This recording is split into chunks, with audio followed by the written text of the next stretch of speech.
Draman, so this is beginning now to take shape.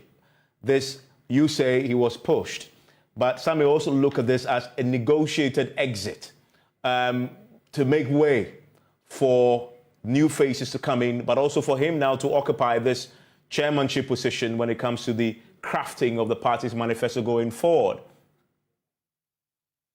Yes, indeed, Evans. I mean, negotiated or whatever kind of phrase we want to use to describe it.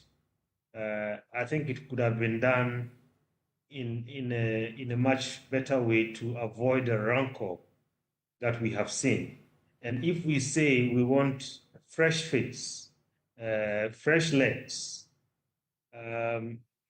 why you know the his deputies and whips still at post? That's a very big question that we need to ask. I mean, when the NDC did their reshuffle, it was almost a complete sweep, and they brought fresh faces, to lead their caucus.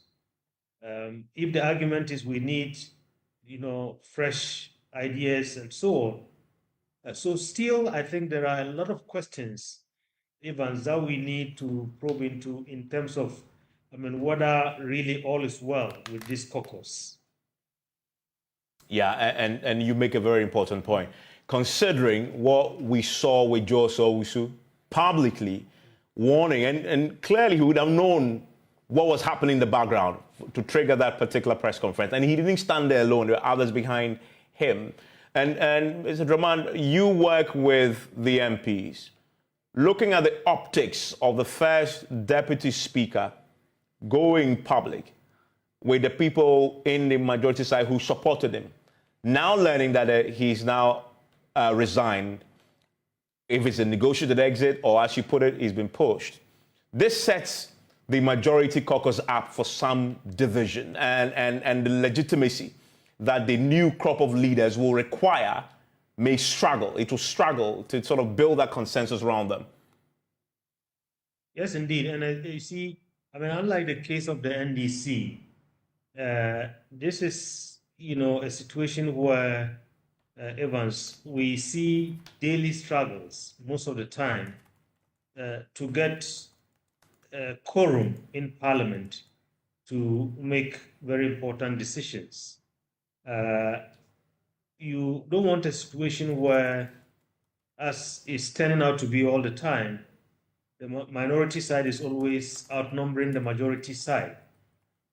If you have a situation where, some of them who are unhappy about this development, particularly those that are no longer running and coming back to Parliament, and those that perhaps have been punished because of their rebellious kind of stand, in the last couple of months, as a result of which they lost their primaries. If most of them decide to stay away, we might have situations where, it might be very difficult to conduct government business, or government would end up at all times losing some of these important votes. Particularly also if you add the fact that if this wasn't properly done in such a way that those who have to be led, have a say in who leads them. Even if it is some kind of, consultation, discussion, and maybe agreeing to disagree, then I think, the party is in for some kind of very rough runs.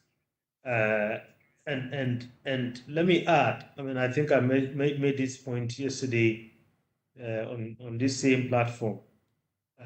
When you want to break the eight, when you want to do something that is unusual in this country, you combine that with all the challenges that this country is facing at this point in time. I think the one thing that party leaders want to do is to make sure that their unity is intact. Their unity is intact. And with all the things that we've been discussing in the last 2, 3 days, Evans, I don't think um, unity is challenged right now. Yeah.